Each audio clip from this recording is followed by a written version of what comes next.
and roll and the religious impulse.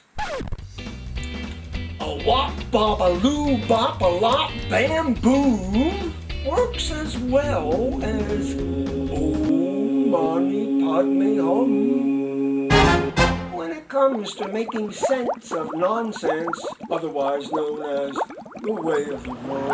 When I think of those oldies but goodies, Hare Krishna, Rama Lama Ding Dong, Wap Shooby Doo, Shoo Dap Shooby Wah,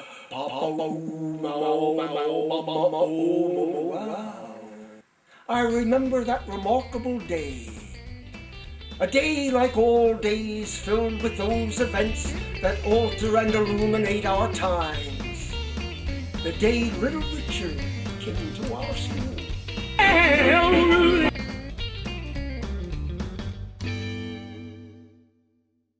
In the form of a forlorn 45 smuggled in by some kid with a duck's ass. It was Tutti Frutti, all our Rudy, out of the back country a savior'd come, preaching revolutionary rhythms from the heart of American darkness, bringing the good news of a new gospel and a maddening new mantra to chant. Someday, some of us would study Sanskrit, slipping and sliding in sacred places. And I sit still in my lotus, singing Bama Lama Bama Loo. Ooh, my soul. Rockalypse. This is with props to William Butler Yeats. Turning and turning on the turntable, a rock and roll record shakes up the world. Things fall apart, the center cannot hold. Mere anarchy is loosed upon the world. Plato knew it. When the music changes, society always follows the beat. Rock and roll is worse than communism, cries some old DJ on Dad's radio. But did the devil send Elvis Presley, as some crazed preacher raved in '56? 10 years after, God went to Vietnam, so we had sympathy for the devil. The Who would sing for my generation, and when the Beatles became bigger stars than Jesus Christ, the struggle for our souls became another battle of the bands. We began having beatific visions, got lost on the wild side of paradise, and made ourselves dizzy with all that jazz, from bebopping beats howling at Moloch to hip-hopping acid-headed rappers scratching the existential itch.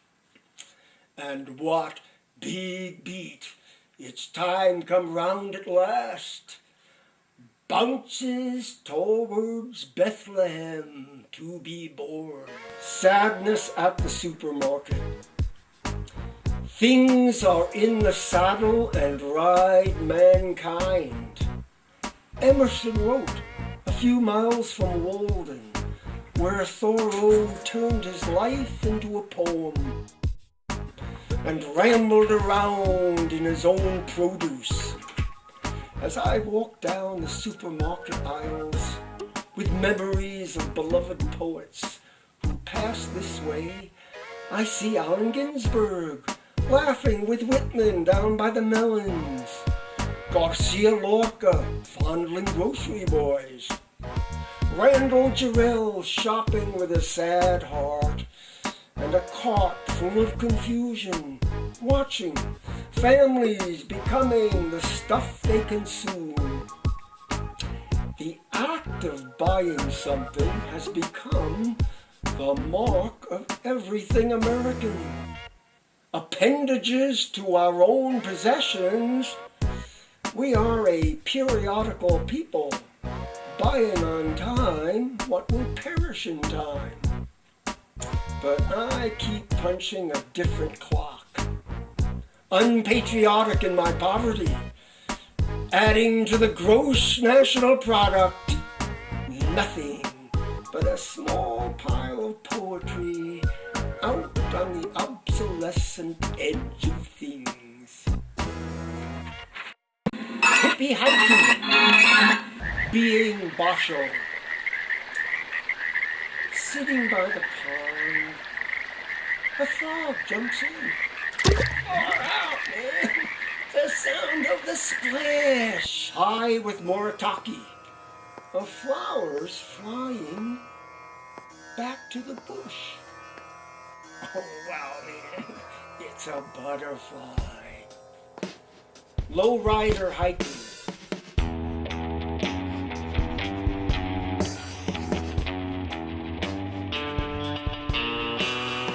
Beside the pinon, a '69 Mustang sits.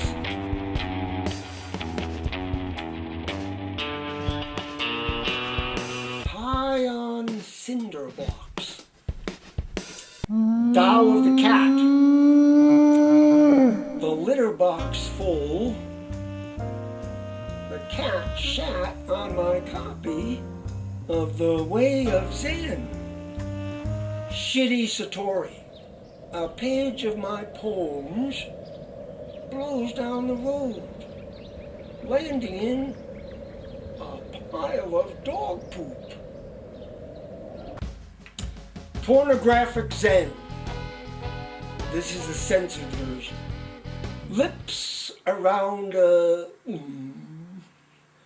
and a tongue inside a